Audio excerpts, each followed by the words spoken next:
Hey, how's it going, guys? My name is Gary, and I'm going to be talking to you guys about Franz Boas, the gentleman that we studied at the beginning of the semester, who's often thought of the grandfather of ethnology. Just kind of talking about the impacts that he had on the studies of cultural anthropology, because I still feel like even though the effects of colonialism and kind of the ideologies of the time, there's still a lot that we can learn about the ideologies that Franz Boas used back in his time. Little backstory, Franz Boas was born in Germany back in 1858. So this was at the height of colonialism, where there was a lot of countries going in and suppressing other cultures. This expedition took place in 1887. So he was still at a pretty young age at that point. And after he kind of found this love for studying other cultures and actually language, which played a major role, he decided to immigrate to the United States, where he began working as a curator at the Smithsonian Museum, which is a pretty impressive task. From here, he would use that kind of as a base to travel to different cultures. And the interesting thing about Franz Boas, he would actually start to adapt the culture himself. He would fully immerse himself outside of the Western culture and actually take on a lot of the customs of the indigenous people. This is kind of where he gets into people saying that, you know, today we probably call it cultural appropriation, or like, why is he acting like one of the indigenous people when he's not? And it's kind of subversing their culture and adopting it as his own, maybe kind of making it inferior that someone could just drop in and act like they're part of an indigenous community. Was his theory, of scientific racism. What this does, it breaks down race into biological means or concepts. So he would say that human behavior, morphology, so differences that just the way that we look different from one another. And to some degree, yes, we know today that culture and the societal we do know today that the ecological impacts that a person has as they're growing up does have a pretty drastic impact on them. But the racist thing about it, why he's called racist today, is that the cranial shape and size would somehow link a person to being inferior to Western cultures. This is pretty commonplace, especially in the 1800s, as we know, through the introduction of this course, and that ideology didn't start to change until the 1900s. We can even see movies popularized in Hollywood that kind of show this. I don't know if any of you guys have seen the movie Django. It's pretty good, kind of gory, but if you're into that. But in one of the scenes, Leonardo DiCaprio actually shows the skull of one of his slaves that he used for fighting. Think of it similar to like dog fighting or rooster fighting. And he actually opened it and he pointed out two dimples on the back of an African American man's skull that would show that he's inferior to other races, basically.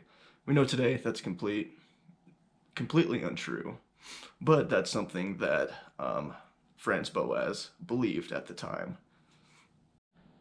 One of the big cultural impacts that Franz Boas had of the time, though, was that he rejected the progression that long believed that we had for cultures.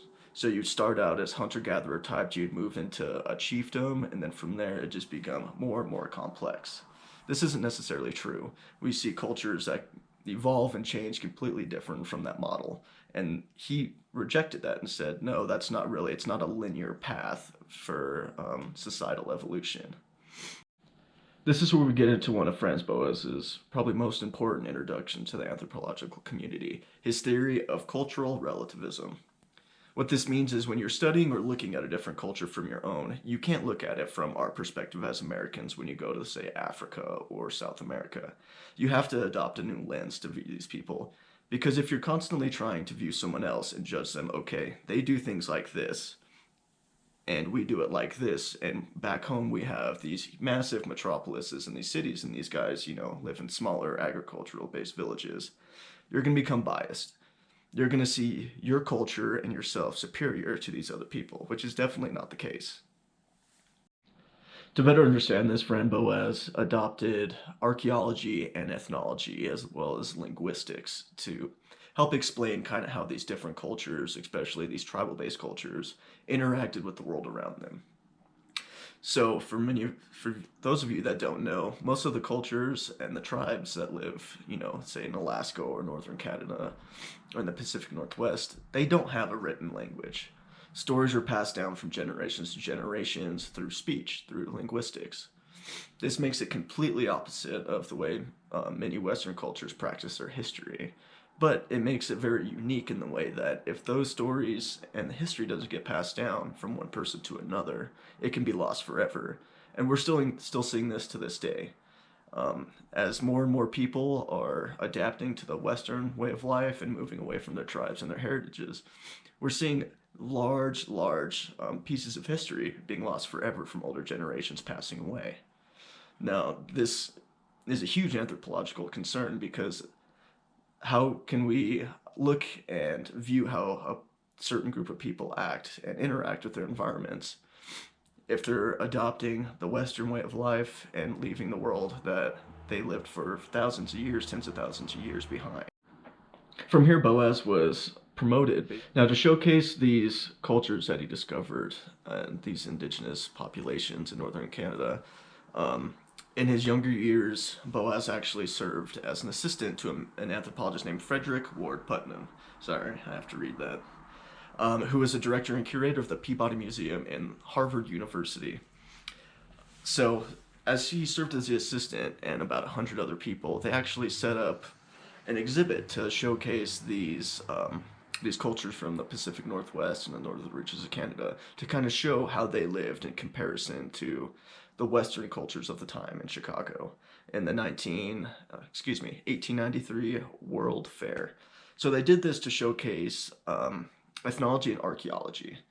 So to many of the people that were involved in the field, they had never really seen anything like this. So it was kind of to get the word out there and show people like, oh, hey, look at these cool cultures.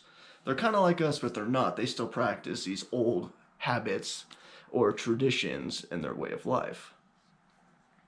So what he did, he brought these people down, and mind you, they would be from like Alaska or, like I've said, the northern reaches of Canada, and you'd have them dressed in their full garb. So wearing like heavy winter clothing, holding spears, and just the tools that they would use back home. This was in the summer of 1893 in Chicago. I've personally never been to Chicago. I heard it gets pretty warm there during the summer. So just imagine being in, say, 20, 30 pounds of winter clothing, standing out there in the sun all day for however many days straight. I believe it was a month or two that they were out there every day and all summer, just so these more sophisticated Westerners can come see how you would live back home. That's not something that we would do today, definitely, and that I believe we can all see what issues lies in that. But that's what it did. That's what he did, and that's kind of how they got his ideologies out there and showed what they're doing in anthropology at the time. From here, Boas was appointed to the assistant curator of the museum.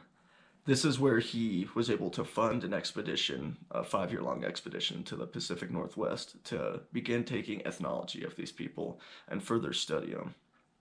This is where we start to see Boas fully adopting these cultures and becoming one with them. He started to take records of their spoken languages and write them down so that we can further study them later and they won't be lost with time, and as people started to adopt the Western culture, so to speak. During this expedition, this is where Boas started to reject the prominent theories of cultural anthropology at the time. No longer did he think of it as that linear progression of cultures, but instead thought of it more centered around the social evolution. Many other anthropologists that study culture believed in the early 1900s, the turn of the century, that regardless of natural selection, culture and a society will move in a predetermined direction, basically. Boas and his students completely rejected this. Instead of thinking of culture similar to the way that we think of our own species as modern humans, evolving from chimpanzees, our current morphological state, instead of looking and comparing these indigenous populations like he did in the studies that he did in Baffin Island in Canada, and comparing him to the study that he did on Western culture, the Germans, as a graduate student. Other anthropologists would have believed that these Inuit populations were just in that earlier stage, like I previously mentioned. This isn't true, and we especially know that today. This is where viewing other cultures through a different lens other than your own became so crucial, because it allowed us to view another culture without, like I said, comparing it to our own or another more sophisticated, complex one. This is where we start to see the study of cultural anthropology get away from the more science practices that we can see that are still alive today. Instead of looking at things with the Darwinian theories of evolution and kind of showing that culture and evolution are not the same thing. Morphological change and societal change do not happen in the same way. Now, these theories didn't come with open arms from the anthropological community at the time. It was met with hostility and skepticism because Franz Boas is basically saying that the work that a lot of these other anthropologists and evolutionists of the time have done is false, and it's completely false with little truth to be had in it. This made Franz Boas and many of his students subjects of ridicule and hostility. Although Boas started to adopt these new forward-thinking views on culture and the way societies are set up and progress, he was not absent from his own mistakes. When he was working at the museum still, he decided to bring some individuals from the Arctic down to New York. He asked a Arctic explorer of the time who obliged and brought 6 individuals down, and he set them up to live in the basement of the American Museum of New York. After about a year of them living there, 4 of them would go to pass away due to tuberculosis. One young boy would go to survive and would later come to find out that the people who died, including his own father's remains, were dissected and then put on display in the museum. After he found this out, he would go to ask the museum, which Franz Boas didn't work at anymore, to have the remains returned to him.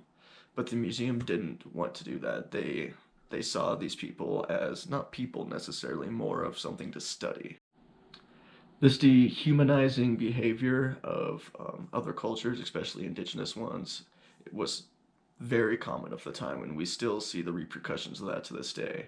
When I took the Museum of the 21st Century's class down at the Denver Museum of Nature and Science, we do still have remains of Native Americans from years and years and years, and there's still a lot of outcry to have those remains returned. And not only remains, but we do still have a lot of religious relics from these people from tribes across the country and the world. The 4 main fields of anthropology, which boils down to archaeology, biological anthropology, linguistic, and cultural anthropology. What this did for the anthropological community is it made specialists in the field. So now that we would have people that would specialize in the material culture that was left behind, so archaeology. And then they could then work with or marry that to someone that would study the culture and how they are today. And from then we could kind of compare and contrast. So this is how things were done X amount of years ago, and this is how they're done today. And in many instances, especially in the indigenous populations, we do see a lot of those traditions carry over, which is an important thing. Just as many of us Americans, especially Christians, we celebrate Christmas and Easter still. Those are traditions that have been around for hundreds of years, if not thousands. This got the way anthropologists think about other cultures away from that. If you have written language and account of the history, then you have history. And if you don't, you're mostly a spoken-based historical society. Then you also lack that history when you lack that written language. That's completely false. Boas would ultimately take his radical ideologies of the time out of the museum world and into the He would go on to become the director of anthropology over immigration to the United States. This was at a time when there were large populations from Europe immigrating into the United States. He would institute practices of taking cranial sizes, so measuring the size of people's skulls, and as well as other morphological features to see what differences there were from these populations born in Europe and the populations of the United States. This has remained controversial through the early 2000s, with many people still arguing between that there's drastic morphological differences and that there's very little. Through this empirical data that he gathered, he started to publish articles showing the differences that we see in the populations of the United States and Europe. But perhaps the biggest impact that we see from Boas would be in the field of linguistics. Not only from his study of the spoken languages by the Inuit and the tribal populations of the Pacific Northwest and Northern Canada, just linguistics across the board. He shifted the view in linguistics to the actual sounds that are made with our speech and how those are received by different populations. This comes with the view of how one person pronounces a sound in one language and how one person in another language says the same sound and the differences that it's received between the two. This was groundbreaking work for his time because there's nothing really beforehand that kind of tried to explain this phenomenon. And even today, there's still a lot of research going on to how the speaker and the receiver interact with one another through these different sounds. This research was especially important with his work done with Inuit languages. Just writing these words down that had never been written before, you would start to encounter the anthropologist or linguistic researcher's view of how they should be spelt. He's trying to get away from this Westerner's view of a language, and the mispronunciation could mean a totally different thing in these people's languages. Even here in Colorado, we have all these mountains, Mount Bierstadt, Long's Peak, that we gave our Western names to. But for many cultures that lived here before any Westerners set foot in Colorado, they had names of their own. And they were very specific. I've read a couple articles for a different class. I can't recall what it was called right now. But it's very precise pronunciation. And it would not only be a name, but it'd actually be the basis of the story of how that name was given to that mountain. This is where we get back into the linguistics and the history of more historically spoken cultures and how just the mispronunciation or our misspelling of the name can drastically change the perception of how it's received. It goes without question to say that Franz Boas left a lasting impact on anthropology in the field that we know it as today.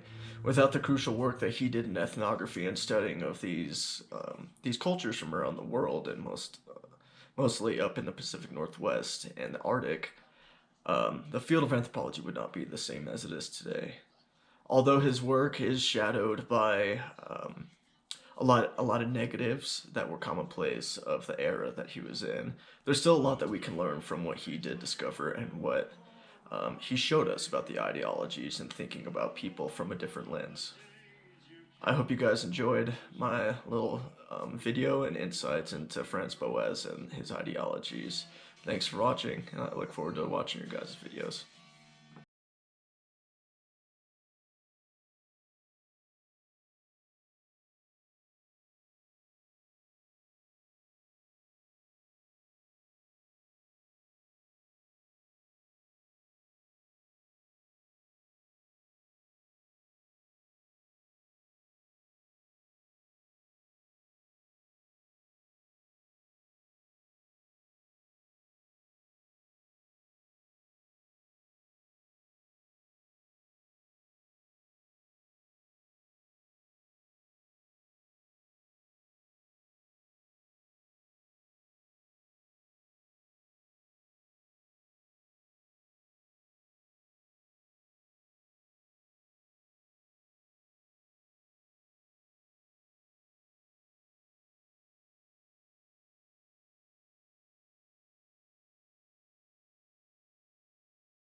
Franz, like many anthropologists of this time, was not only strictly in anthropology, he also won several awards in geography and physics, and was pretty well-rounded dude. And during one of his um, geographical expeditions, that's where he kind of fell in love with the study of anthropology. He took an expedition to Canada, is where he became fascinated with the cultures of the Pacific Northwest and just the people that live in the four northern reaches of Canada.